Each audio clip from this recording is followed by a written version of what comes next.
Атақты микробиолог Флеминг аздап салақ болған екен. Лабораториясында үнемі тазалық болмай шаң басып жатқан.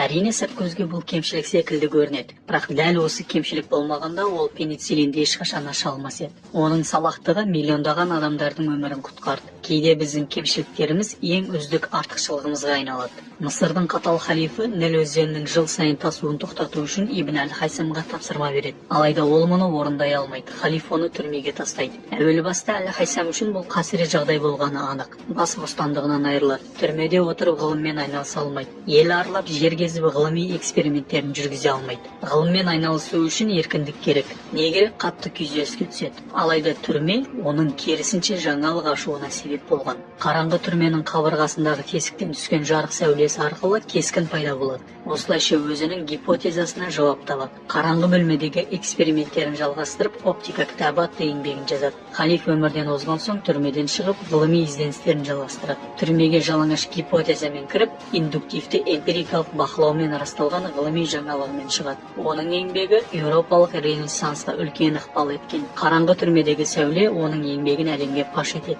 Есімі тарихта қалады. Кім білсін, бәлкім түрмеге түспегенде бұл жаңалықты ашпауы да мүмкін еді. Кемшіліктер мен қиындықтар бұл бар болғаны жасырын мүмкіндіктер.